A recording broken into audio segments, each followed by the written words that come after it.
It's time for Pure Performance.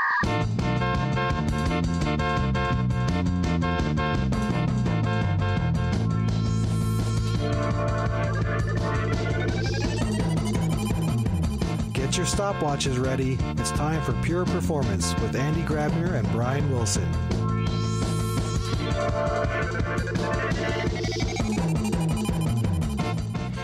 Hello, Andy Grabner. This is Brian Wilson. How are you doing today? I'm good. I survived the first snowstorm of the season here in Boston. Well, good luck. I mean, you know what? I'm just going to say right now, I can't think very well. I'm not feeling good, everybody. So I'm going to use that for any excuse that I can today, including my flubbed reaction to your snowstorm. You know, we here in Denver haven't really had any snow yet. People think it's really cold in Denver, but it's not. Yeah. Well, I also wouldn't really call it a storm. Just because it snowed for a couple of hours doesn't make it a real storm. The snow is almost gone. So I'm sure people reacted like it was a storm. They ran to their grocery to get, the grocery store to get their milk and bread and eggs and stuff, right? That was the number one topic on the news for 2 days, right? It gave them something to report on other than what they report on anyway all the time. Yes. So that was good. So Brian, I mean, the good news is that we have another Brian today. We do. It won't be confusing at all. No, not at all. I would like, if you're good with it, I just go ahead and introduce our guest. I think that would be appropriate. Are you ready? Yes. Awesome. So when I'm flying around, I typically try to download podcasts and listen to things and kind of get up to speed on things. And one podcast I ran into is actually run by two guys, and we got one of them today, Brian Gracely. And Brian runs, actually before instead of me explaining it, Brian, are you there with us? And maybe you want to introduce yourself and tell the world who you are? Yeah. Hey, Andy. Hey, other Brian. Hey. We'll figure out how to differentiate that. You can just call me other Brian. Yeah, my name's. There you go. So my name is Brian Gracely. I'm director of product strategy at Red Hat, and I assume the podcast that you were listening to is one that we just started maybe about 4 or 5 months ago. It's called Pod CTL, the POD CTL, and it's mostly focused on this new technology called Kubernetes. Well, I guess it's been around for a couple of years, but Kubernetes. And also just kind of containers in general. So the whole ecosystem around what's going on with containers and container scheduling and microservices. Great. Cool. Yeah. Actually, I listened to that podcast. I listened to a couple of your episodes, and then I thought, you know what, it would be really cool to get you guys on our podcast, because we focus a lot on performance engineering, on monitoring, obviously. We talk a lot about some of the new things that come, whether it is around the technology aspect of things that people build, the cloud native apps. We also talk a lot about process change when it comes to everything that happens around the DevOps movement. And I thought it would be great to get you guys on board. And I know that your colleague Tyler couldn't make it, but you guys have been at a large conference last week, KubeCon, I believe, which is, I assume, the number one go-to conference if people want to learn about what's happening in the Kubernetes sphere. Is that correct? Yeah, definitely. It was so KubeCon. So it's, I think officially it's called like Cloud Native Con and KubeCon. So it's run by the CNCF, which is a Linux Foundation group. So last year they sort of started it and made it formal. It was like 1,000 people out in Seattle, and then this year, a year later in Austin, was like 4,500 people. So yeah, it's definitely kind of become the aside from, the big events like reInvent or something else, it's really kind of become the big place to go talk about Kubernetes and all this container stuff. You know what's funny? Yeah. I just realized that when you're saying QCon, you're not saying QCon, like Q, the letter Q, because there was another one. I don't know if they're still around. Is QCon with the Q still around? It is still around. Yeah, it is still around. I think it's more Java developer focused. Yeah, I guess it's a little confusing. Yeah, awesome. Anyway. So Brian Gracely now. Actually, by the way, I just looked at your Twitter page, and I assume the picture that is on there, it's on purpose that it doesn't say Brian Gracely, but Brain Gracely. Have you noticed that? Well, The typo?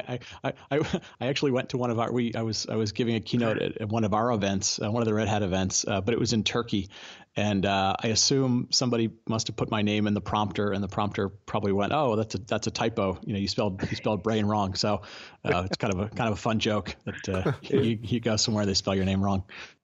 Yeah. So coming back to KubeCon last week, what happened last week? What are the big things that are happening in the Kubernetes sphere, in the OpenShift sphere, when it comes to people talk about CNCF? Any highlights that you want to maybe? Yeah. I mean, I think the big thing. So, let's say a year ago, just to kind of put it in perspective, we were all talking about, where's Kubernetes going, and like how do we make it stable? How do we make it grow? How do we add new features at sort of the container scheduler level? So like, how do we do stateful applications, or how do we do batch jobs? And so there was a lot of stuff going on a year ago about, how do you make this container orchestrator stable and support more applications and so forth. And there still was a lot of debate in the industry of, is Kubernetes really kind of the best technology? Docker had their own version of a technology called Swarm. They still do. There was some technology called Mesos that had spun out of Twitter. And so there was still kind of a lot of debate in the industry a year ago of, will one of these sort of standards or implementations kind of win? This year, that discussion's kind of gone away. Pretty much every major vendor is now supporting Kubernetes. Every major cloud provider is now supporting Kubernetes. And so the discussion really kind of shifted from, what can Kubernetes do at the lower level container scheduler to really a lot of discussions about, how do we make it easier to get applications onto Kubernetes? Are there frameworks now that are going to be more kind of Kubernetes native to help developers, understand these constructs of availability and scale out and stuff. And so there was a lot of discussions about service meshes, a lot of discussions about kind of new developer frameworks to make it easier. So definitely a shift in the discussion from lower level container stuff to much more kind of developer productivity, developer tools, and stuff like that. Mm-hmm. And is the discussion around companies, vendors are building stuff on top of Kubernetes, or is Kubernetes also getting some built-in key functionality like a better orchestration? I don't know. So you mentioned service mesh. Is that getting into Kubernetes, or is this an option for vendors to provide services on top of maybe a better platform that Kubernetes is going to provide? Yeah, I think the answer is a little bit of both. So, there's always a discussion about, do you make something a native service in Kubernetes? So like for example, Kubernetes has, native services to do, inbound and outbound routing, service discovery, things like that. And then there's discussion of like, okay, once you start getting into developers, how much of it should be kind of abstracted? So to break it down, I guess, one of the things that Kubernetes has done over the last couple of releases is it's always had this mechanism to where, if you want to do default scheduling of applications, that's sort of built into Kubernetes. And then you started to have a lot of different use cases that would come along. Some of them would be like vertical industry specific things, or stuff that was kind of out of the mainstream type of jobs. So, batch jobs, long running jobs, short running jobs. So they've been working very hard at allowing you to build sort of custom controllers. They have a concept called custom resource definitions that allow you to say, okay, I have some special, unique kind of workloads, and we may want to build those specific to, say, our industry. So maybe it's a healthcare thing, or it's an oil and gas or financial services type of thing. So that's one of those things where it's like it's kind of built into Kubernetes, but the actual implementation would probably be vertical specific. So you see some of those things happening. You see a lot of people that are, you see a lot of projects that are now emerging to say, okay, in the past you just kind of gave Kubernetes some containers, but the development experience wasn't much more sophisticated than that. Now we're beginning to see some frameworks, so some new ways of doing packaging of applications. So there's a project called Helm. There's some higher level constructs of, how do we, essentially try and shape what the developer kind of desktop experience looks like. And so you see some projects called like Draft. Microsoft has something called Draft. There's a few others. And then you start to get into some stuff like people are kind of fascinated with this phenomenon of serverless, right? That AWS started with Lambda, and they're trying to figure out, okay, can we bring that same concept of, very short running functions, very scale down what the developer writes. And so there's a whole discussion happening about, what should we do for serverless? Should serverless be a feature of Kubernetes? Should people build frameworks, say, on top of that custom resource definition? And so, there's definitely still some gray areas between, is something a feature of Kubernetes, and does it just take advantage of something in an API, but it's really going to be an ability for somebody to add a whole bunch of value on top of it as a vendor or a cloud provider or something like that. Mm-hmm. And walk me through this again. If I'm a developer and I write my several services and I package them up in a container, that means Kubernetes makes sure that at the scheduled time there's enough container instances running of that service. They also know how to talk to each other, because I assume Kubernetes does the service registry and the service brokerage, so that's there. Right. In terms of in terms of orchestration based on load, is that also already built in? That means scale up in case of load, fail over in case of certain services start producing error results, then shift traffic over to other instances. Is this already available, or is this something that you said is now coming? Yeah, so that's a really good question. There's actually a lot of pieces in there. So from purely the perspective of, if I have an application and it needs to scale in some way, up till now, Kubernetes has sort of allowed you to scale that based on like CPU thresholds and to a certain extent like memory thresholds from a node, a worker node, and you could set some thresholds based on, say, like percentage usage or something. The newer releases that are coming along, so like version 1.8 begins to have it, 1.9 and so forth, which are things that'll be available here in the springtime, starts to get much more granular about the type of metrics that you could use, or characteristics that you could use to scale it up. So right now it's pretty simple, but it's expected to get much more granular. So that'll help. That'll help both, I guess, developers as well as operators deal with, let's say, scale of an application, but also, dealing with things like DDoS attacks or, security threats. So that's one area that's focused a lot. So, the other thing, and you sort of touched on this early on. So, developer writes an application. One of the big areas that the Kubernetes community is starting to kind of realize is that sort of, you write your application as one thing. So you write something in Java or, Go or whatever you write it in. But then you kind of have to go through this handcrafting exercise of writing a bunch of YAML, sort of a description file or a manifest file that says, here's what I want to happen to the application. Make sure it always has 3 instances running, put a load balancer in front of it, kind of descriptive stuff.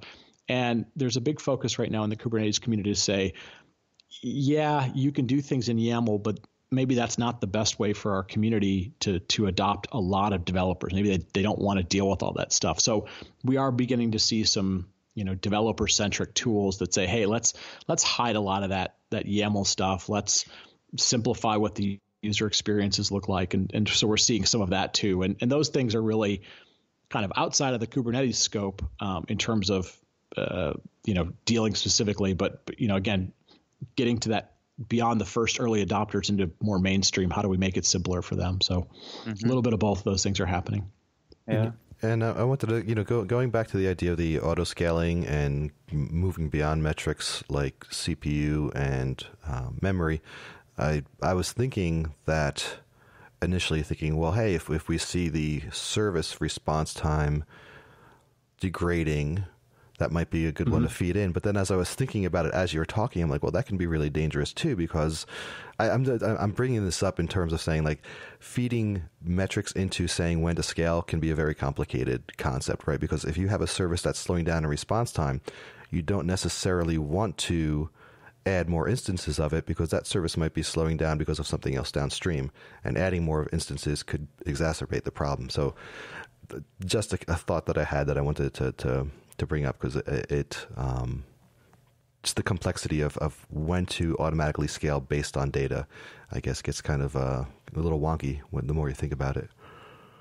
Yeah, definitely. Yeah, definitely has some positive and negative connotations, and I think you guys, coming from the management monitoring perspective, probably have a very different perspective than, say, I don't know, a developer who just goes like, oh, it'd be cool if I could do that. Would you put that feature in? Put that nerd knob in there for me? Right. Well, I think it's a great way to start, right? I mean, it's a great way to start with, I want to build an application and I want to put it out there in the wild, and I want to make sure that in case, some media outlet puts it up and I get some PR, that it doesn't just break because I wrongly configured the instances I need. So I think it's a great start. But what we see in more complex applications, and I think that's what the other Brian wanted to get to, if you have a kind of a chain of services, if you start scaling up the front-end service but actually don't know that the root cause of your slowness is actually something in the back, then you kill your back-end even further by just allowing even more requests coming through from the front-end to the back-end services. And I think what we have seen, at least with some of the accounts we work with, they are using the monitoring data to figure out, hey, who is impacted, right? So the bottom line is, do we slow down our end user experience, or do we make it worse? So are we violating some SLAs on our services? And then where is the real failing component that needs to be fixed or scaled up? And then they use the monitoring data to trigger remediation actions, or now we actually start calling it self-healing. So from the monitoring data, we say we know that, let's say, 50% of our users, which translates, let's say, to 10,000 users, are currently impacted that are using that particular feature. Root cause is not the front-end service layer, but it's like a back-end database that cannot keep up because there's an index is out of date. So this could then trigger an automated remediation action that actually fixes the problem at the root, instead of going with the default action, which may be adding more front-end web server instances to handle the incoming load. So I think we're seeing it more right now from the other direction, where the monitoring triggers an action, and that action can be implemented in your orchestration tools, whatever you use, and then actually triggering the correct actions using the APIs that like a Kubernetes provides, and kind of triggering scale up and scale down from another tool. I think that's what we are seeing.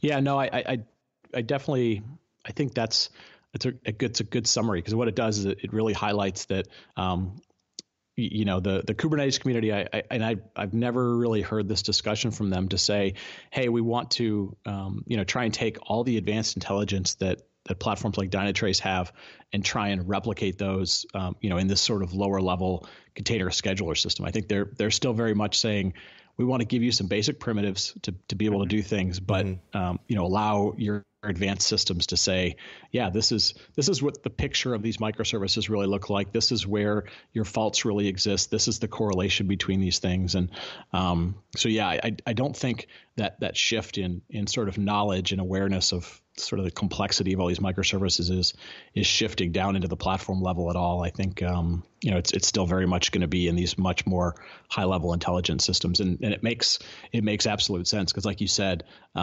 number one, we're still in really early days with understanding how all these distributed systems work, but number two, like what looks like the cause could very well not really be where the cause is. It's the symptom, right? Yeah.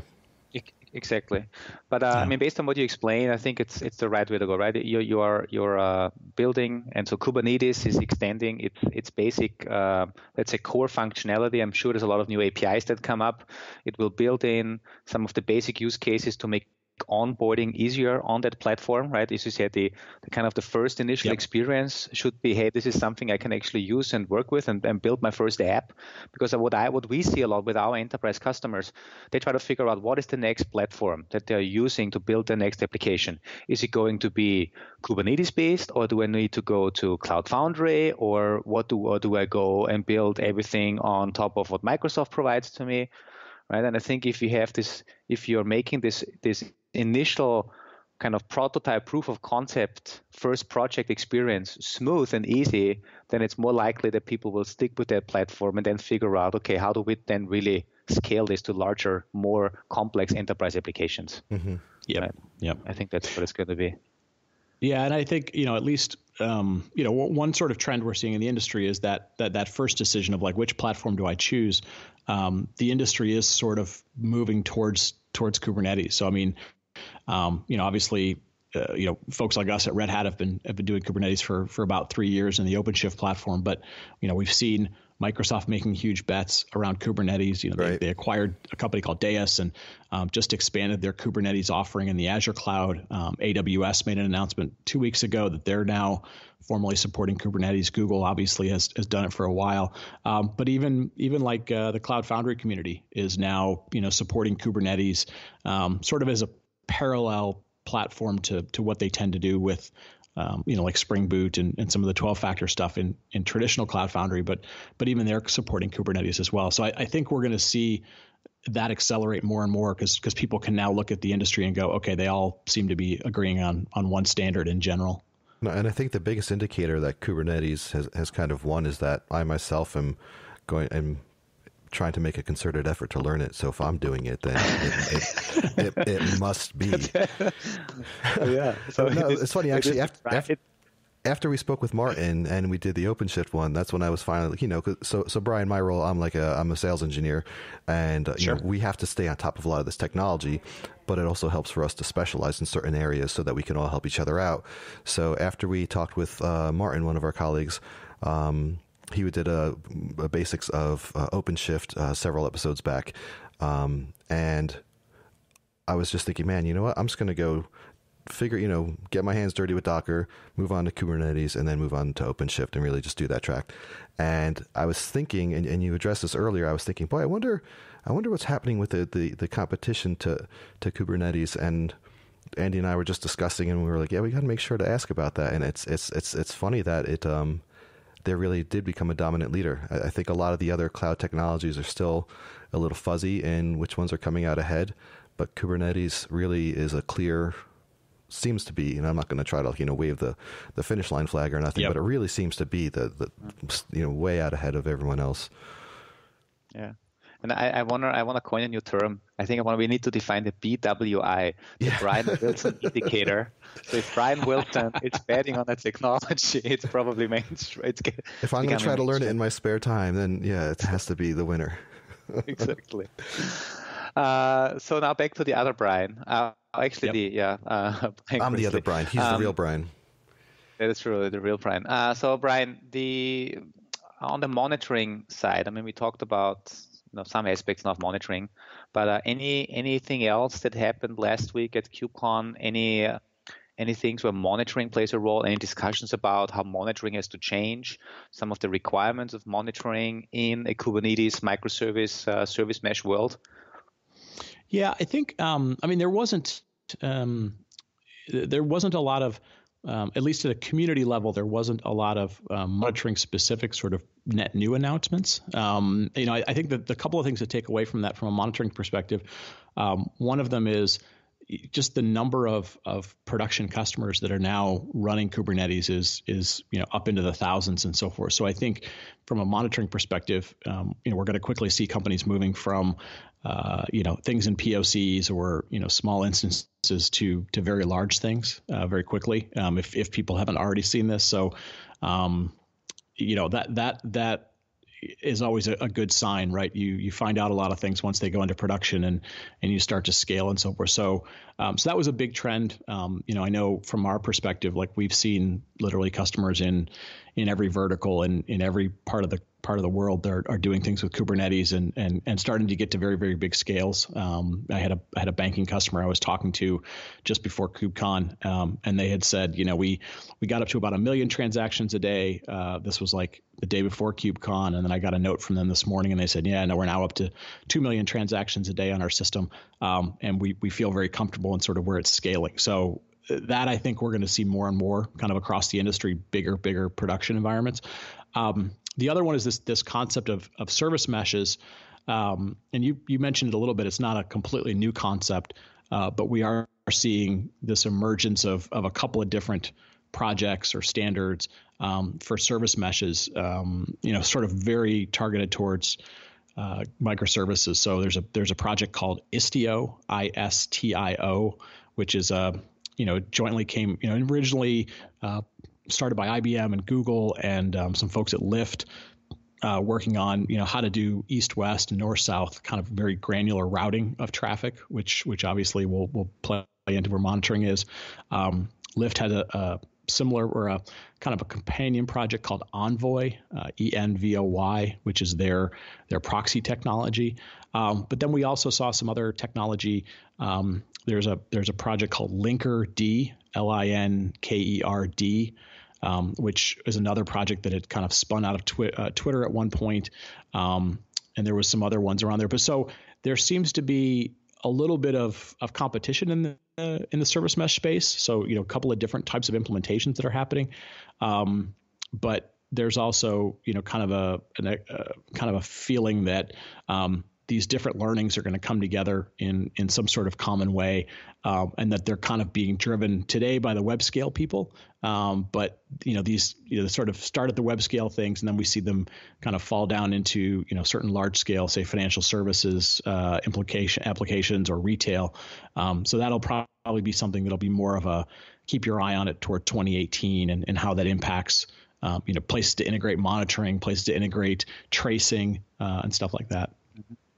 So because the idea of service mesh is, as far as I know, and correct me if I'm wrong, it's kind of like I'm not sure if proxy is the right word, but it's like a proxy service where ideally all the traffic goes through it, and then the service mesh implements concepts such as circuit breaker, load balancing, right? Making sure that, hey, in case, let's say, one instance behind the service is constantly returning errors, take it out of rotation. Maybe then launching another one. And if every single transaction actually goes through service meshes, that's what you mentioned, I believe. Watch out for the monitoring perspective, because service meshes are obviously another key component to monitor, I would believe, right? Because they will see all the traffic that goes through. They need to be operating just as fast, because otherwise they become a performance hotspot and an availability issue. I think I've also seen some talk and blog posts about, well, why not just only monitor service meshes to do end-to-end tracing? Because they basically, if every transaction goes through a service mesh, you basically at least know who is talking to whom and what's the response time. I think I saw that somewhere, but I'm not sure if that's the only answer to monitoring. But I think it's an interesting initial approach. Yeah, there was definitely a bunch of conversations about it. I had a good conversation with a gentleman named Ben Sigelman, who was kind of had been at Google, started this concept called open tracing, and then he had launched a company called Lightstream, or I guess Lightstream's maybe been around for a year or so, but they kind of came out of stealth. They're very focused on tracing, and he was fairly bullish on the idea of how do you integrate tracing then with the service mesh, and again, like you said, having this very granular hop by hop, service by service kind of visibility. I think there's also the couple of ways I've heard this sort of explained at a real simple level is, a lot of the previous sort of service mesh frameworks, if you will. So things like, what the Netflix OSS stack had done and was kind of language specific. So, you'd end up having teams that would build stuff language specific. This is trying to be sort of language independent, if you will. So it's a little more of an infrastructure ops way of going about things. And then, like you said, having a proxy or sort of a sidecar proxy deployed with every application on one hand sounds very interesting because you get this very granular visibility. And then the flip side becomes, okay, if we're routing everything through all these proxies, what is that going to do to performance? How in the world am I going to trace how many hops it takes to get from A to B and so forth? So there's definitely a lot of, big ideas, but, maybe not as much operational experience as to, how ready this stuff is. Mm-hmm. Well, in case also the other Brian, we should probably add links to Open Tracing and also the Dynatrace page on Open Tracing, because Dynatrace does support Open Tracing. So that would be interesting. So these are good things to for our listeners to read up. So educate yourself around service meshes. As you said, 2018, we may see, that kind of concept being pushed more. Open tracing. From a monitoring perspective, again, because we are obviously trying to figure out topics that are relevant to the performance community, to the monitoring community. Any other things that you have seen that monitoring tools can do or maybe can't do right now? Maybe some input for us to say, hey guys, there's so many monitoring vendors out there, but it seems there's still certain things that are just not done well, or watch out for that, because that's going to hit you in case you don't catch up. Is there any? I know it's a tough question, but is there anything?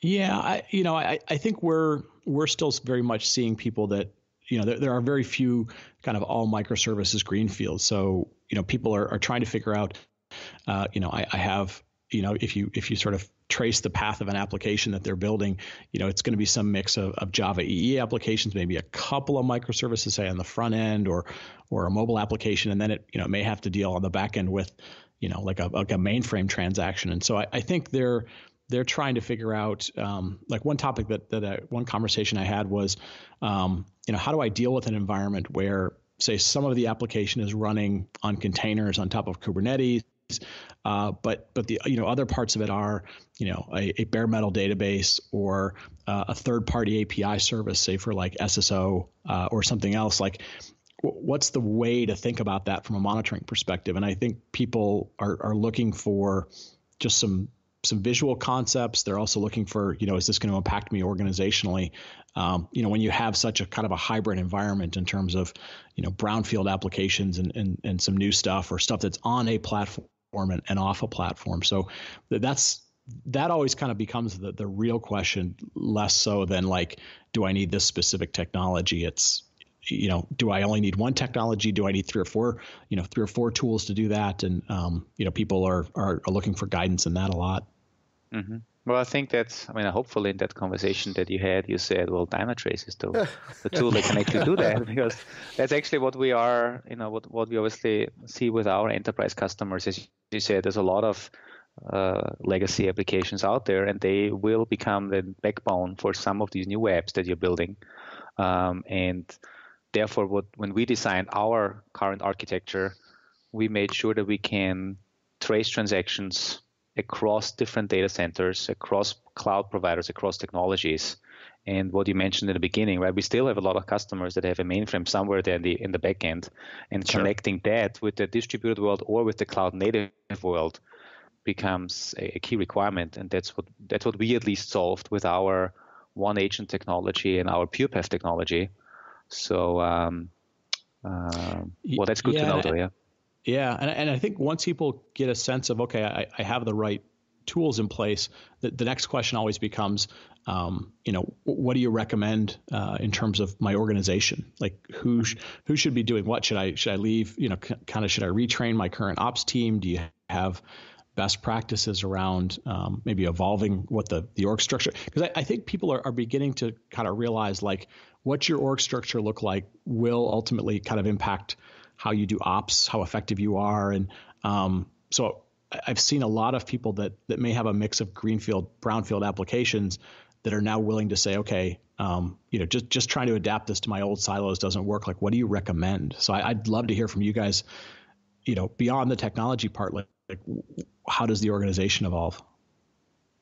Mm-hmm. Well, I think there's different answers to that, but I can tell you an example that I believe worked pretty well, and that's actually our own internal transformation story, because we've been around for several years, and we've migrated and kind of transformed to a new model where we took our traditional enterprise AppMon product that we deployed twice a year to our customers, or shipped twice a year to our customers, and they install on-premise, to what we have now, where we run both SaaS and on-premise, and we ship feature updates every other week. So every sprint gets deployed, and we also do constant production deployments on a daily basis.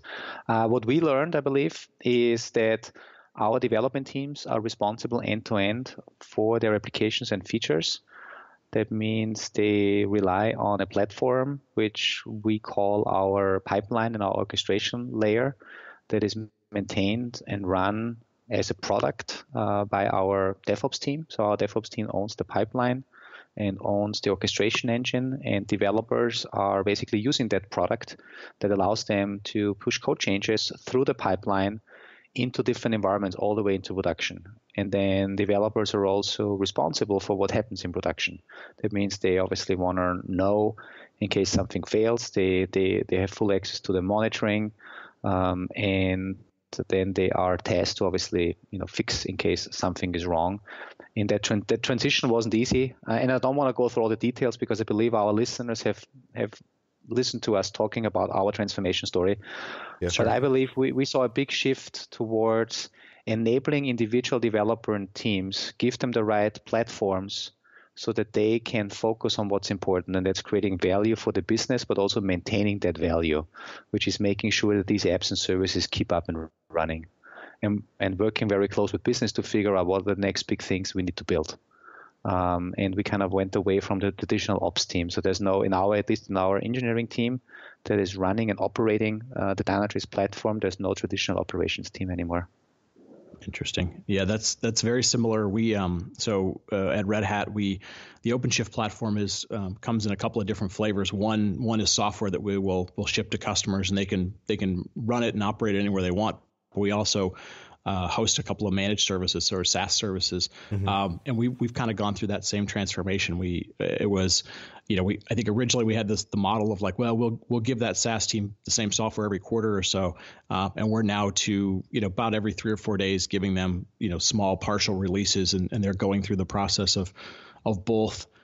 Like you said, doing continuous kind of integration to the SaaS application, learning how that works, kind of blurring the line between the engineering team and the ops team. And then, I just got off a call this morning with them, and they were talking about, trying to really be good at building tools, automated tools to allow low-level self-service, very granular kind of spin up of clusters of things. And but yeah, once you force your teams to do that, the feedback loop that they get and their learning curve kind of takes off. It accelerates like crazy. There's some painful times early on, but the feedback for us has been really similar. And it sounds like it's very similar to your story.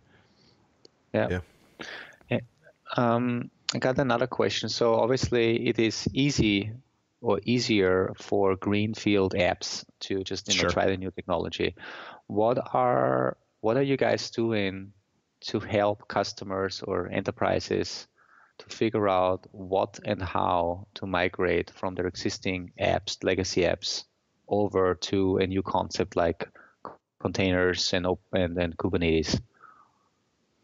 Yeah, so it's a great question. I think when we first kind of went down the path of containers and platforms and stuff, our expectation was people wouldn't have any interest in moving stuff because moving existing stuff, because the thought process was, well, you'll have to adapt it to the systems and the cost of doing that, and are the existing developers still around and all those things. What's been sort of surprising to us is a lot of our customers, beyond just the new kind of microservices, so they're building something to change their mobile application or kind of update their kind of customer experience front end. A lot of them, especially with containers, have said, hey, in order for us to make the dollars work, the ROI work of these platforms, can I move an existing application? So they'll say, well, I currently have an application that today it's a Java EE application, for example. Maybe it runs in JBoss or WebSphere or something. Today it runs on Linux fine. Could I put that in a Linux container? And while you go, well, it's kind of a big monolithic thing. Does that really make sense for containers? Because people talk about them as being for microservices. We've actually seen a lot of people do that. And the reason being, now you have this common language between the development team or the application team who says, this is how we package it, this is how we test it, and the operations team who says, okay, here's an immutable way of packaging the application. We have immutable infrastructure. We can kind of build a more modern operation around that. And then they, in some cases, they'll kind of monitor it in somewhat similar ways that they did before, agent based and so forth. But we've been really kind of pleasantly surprised at how well containers and Kubernetes are working, like for stateless applications and being able to sort of lift and shift applications. to a point where we have a lot of companies that are, doing that today. And the benefits aren't so much just like, they get a little benefit that seems sort of like operational efficiency, virtualization type of stuff. But more so it becomes this forcing thing of, okay, my dev team now has this one common terminology and process around packaging and testing. And then the dev, the ops team has sort of similar, and it's helping them with those, sort of dev and ops transitions. So that's been really interesting to us. Mm-hmm. Yeah, I like that. So kind of exposing developers in a kind of, that we're exposing them to the ops world without having them to completely transform also their apps. Right. Because that's interesting. So what I had a workshop last Friday with one of the bigger, IT consulting companies, mm-hmm. and they also. So all what they are selling right now, at least the team that I worked with, it's all cloud transformation, cloud native transformation.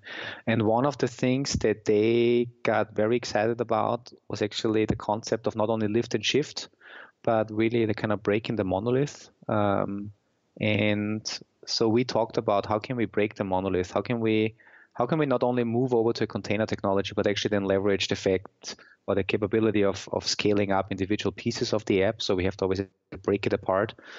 And one concept that I introduced them to, which is something that I think APM enables, so monitoring, and especially the way we built it, you can install, let's say, Dynatrace on a monolithic app, and then you can draw virtual boundaries around your certain interfaces or certain methods and classes, and then you can observe your monolith and figure out how are these kind of components within the monolith talking with each other, what are the real dependencies within the monolith, and which allows you to test your assumptions on, if I have this monolith and my developers tell me here's a component that they believe they can extract, well, with the monitoring tool that actually does tracing and sees into the bytecode and analyzes who is calling whom on a method to method and component to component level, you can either completely destroy these assumptions that they had, or say, yes, that's actually a good component. We can extract it out. We can try to move this out into its own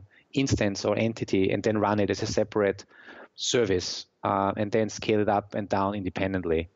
So kind of breaking the monolith, even though I'm pretty sure it does not work with all applications out there, obviously not without a certain effort. I think the first step towards figuring out can we migrate it is actually taking the monolith and kind of shining the light on that monolith while it's running, and then figuring out what are kind of the individual components that it could potentially extract. And I think that was a concept that they really liked, because you don't have to necessarily do any code modifications to run that kind of exercise prior to extracting the monolith into smaller pieces. Yeah, no, I like that. I a lot of the workshops that I've sat in for similar stuff, how to break up the monolith or how to strangle it, gets into, you have to have expertise in domain-driven development, and then you have to sit down with your business leaders and prioritize, okay, do we really need to be dependent on this? And at the end of the day, you get some whiteboards or you get some discussion, but yeah, having a tool that will actually give you a sense of like, okay, where's your links, where's your dependencies, where's your priorities? I love that. That's a great first step. And like you said, it literally costs you almost nothing to kind of have real data around, what you could do. And then you can start to figure out, okay, what makes real sense. And, how do you put business metrics against saying, hey, do we rewrite something or decouple it? So that's awesome. I like that story. Yeah, and I think if you actually take it a step further, maybe I need to suggest it to our development team, because we see so much information within the monolith. We could run our AI, our machine learning on top of it, and then instead of us coming up with assumptions and drawing the virtual boundaries, the tool itself can say, we figured out a certain part of your code that kind of is independent, and the only kind of touch points with other parts of the code are through these 2 or 3 interface methods. So that would even be cooler if you are thinking it around that. Okay. All right. Well, and you just gave yourself an idea. Yeah, I know. That's great. Yeah. Brian, anything else that you wanna mention about Kubernetes, OpenShift? I know we have a partnership with Red Hat. Anything that you want to additionally mention that could be interesting for our listeners, for our community that are, as I said, centered around monitoring, Dynatrace? Obviously, I think a lot of our listeners are kind of familiar with Dynatrace. Anything else that you want to tell? Yeah, I'll throw out two quick plugs because I think we've talked about a ton of things and maybe overwhelmed some people. So so OpenShift is obviously our implementation of Kubernetes. It's very enterprise centric. So a couple of things, and we can put these in your show notes. I know we've done a couple of kind of demo webinars together. We call them the OpenShift Commons community. So if people kind of want to see what that interaction looks like between your system and what it looks like in a Kubernetes system, there's a couple of really nice demo videos that show that, and we'll make sure those links get in there. But even at a simpler level, if we kind of go back to the Brian Wilson index of, how do I learn this stuff? So we work with this really awesome company called Katacoda, who's a training partner. And if you go to katacoda.com, KATACODA.com, they've got really, really nice tutorials set up. So you go in through the web, they have environments already built for you, so you don't have to mess around with anything. And then they have a bunch of sort of pre-written tutorials, everything from Kubernetes basics, Docker basics, other things in there.